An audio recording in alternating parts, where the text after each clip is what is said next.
नमस्कार दोस्तों, हरियाली तीज की हार्दिक शुभकामनाएं। 2025 में हरियाली तीज का पर्व कब मनाया जाएगा? कंफ्यूज ना हो, 2025 में हरियाली तीज का पर्व 26 जुलाई को या फिर 27 जुलाई को। तो कंफर्म जो हरियाली तीज का पर्व मनाया जा रहा है वो 27 जुलाई को मनाया जाएगा। जो हरियाली तीज का पर्व जो है वो शुक्ल पक्ष की तृतीया तिथि को मनाया जाता है। तो इस दिन जो है महिलाएं अपनी अखंड सौभाग्य के लिए व्रत रखती हैं, पूजा पाठ करती हैं।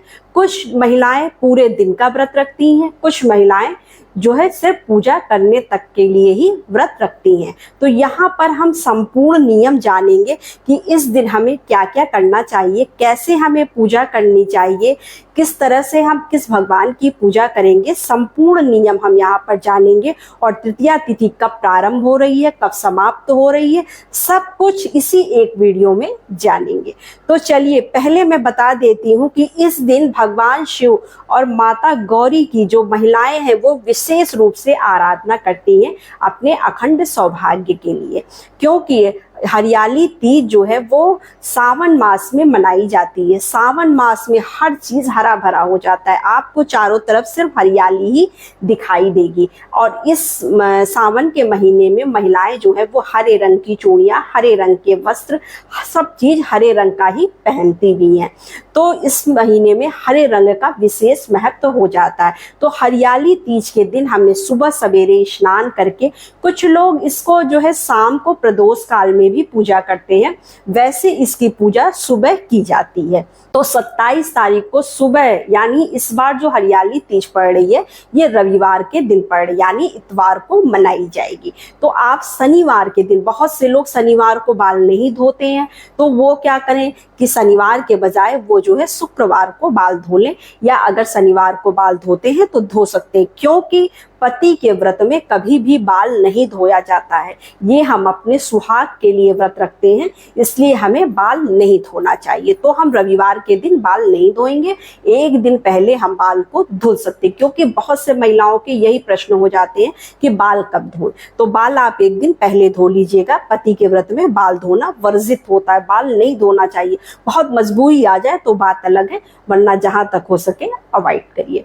उसके बाद हमें क्या करना है, भगवान की मूर्ति, बहुत लोग मूर्ति से पूजा करते हैं, जैसे मिट्टी की मूर्ति रखकर प्रतिमा बनाकर उसकी पूजा करते हैं, माता गौरी और भोलेनाथ की। बहुत लोग क्या करते हैं कि वो फोटो रखकर पूजा करते हैं। भोलेनाथ का पूरा परिवार, जो सपरिवार की फोटो आती है, वो फोटो लगाकर उससे पूजा की जाती है। और गौर जो हम बनाते हैं वो गोबर का गौर बनाकर पूजा करते हैं। तो हर घर में अलग अलग तरीके से पूजा की जाती है। तो यहाँ पर हमें क्या करना है, सुबह सवेरे नहा धोकर आपके घर में जो भी पकवान बनता हो, क्योंकि यहाँ पर पकवान बनाने का विशेष महत्व होता है। लोग पकवान बनाते हैं, जैसे मान लीजिए बहुत लोगों के घर में पुआ बनता है, घेवर लोग मार्केट से भी खरीद लेते हैं, घर में भी बनाते हैं। वैसे विशेष इसमें पुए का महत्व होता है, पुआ चढ़ाया जाता है इसमें। और सीजनल फल में आप अमरूद ले सकते हैं, क्योंकि इस समय अमरूद का मौसम हो जाता है, तो हम लोगों के यहाँ अमरूद चढ़ाया जाता है। अब आपके यहाँ क्या चढ़ाया जाता है आप देख लीजिएगा। वैसे आप कोई भी फल चढ़ा सकते हैं, लेकिन अमरूद मिल जाए तो बेहतर होगा।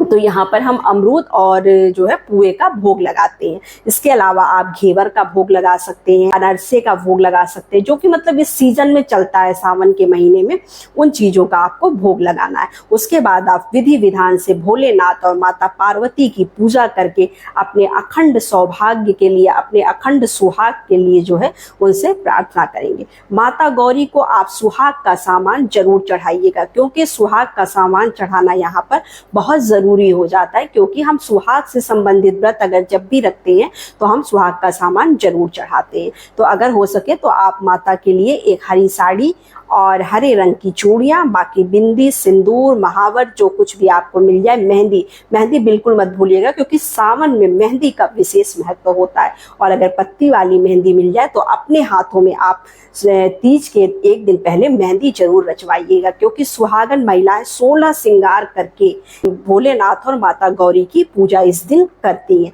तो आपको हरे रंग के वस्त्र धारण करने चाहिए, हरी चूड़ियां पहननी चाहिए। अगर आपके पास पूरा हरा नहीं है तो आप उसमें कहीं कलर, कहीं बॉर्डर कुछ भी लगा है तो आप इस तरह के कपड़े भी मतलब साड़ियां पहन सकते हैं, लेकिन साड़ी ही पहनकर आपको पूजा करनी चाहिए इसमें। तो इस तरह से ये कुछ नियम होते हैं जो हम हरियाली तीज के दिन करते हैं। अब बहुत से लोग क्या करते हैं कि पूरे दिन का व्रत रखते हैं। जैसे हरियाली तीज का व्रत जो रखते हैं वो पूरे दिन का व्रत रखते हैं, तो कोई ज़रूरी नहीं है कि आप पूरे दिन का व्रत रखिए। यह व्रत सिर्फ उतने देर के लिए ही रखा जाता है जितने देर आपको पूजा करनी है। आप उतने देर ही पूजा करने के बाद पानी वगैरह पी सकते हैं, लेकिन आप सात्विक भोजन करिएगा। लहसुन प्याज वाला भोजन आपको नहीं करना चाहिए और चावल नहीं बनाना चाहिए इस दिन अपने घर में। तो ये सारे कुछ नियम हैं जो हमें हरियाली तीज के दिन करना चाहिए। और जो बायना हम निकालते हैं अपनी सास के लिए, वो बायना हम अपनी सास को पैर छूकर दे देते हैं पूजा के बाद। हरियाली तीज की जो है वो कथा सुनते हैं, वहीं पर बैठकर आपको हरियाली तीज की कथा भी सुननी है। अब जिस लोगों, जैसे अब कुछ लोग हैं जिनके पीरियड्स आ जाते हैं, उनको बहुत प्रॉब्लम हो जाती है कि अब हम पूजा कैसे करें। तो देखिए, आप दूर बैठकर कथा सुन सकते हैं। कोई पूजा कर रहा है तो हाथ जोड़कर आप दूर से बैठकर सब कुछ देख सकते हैं।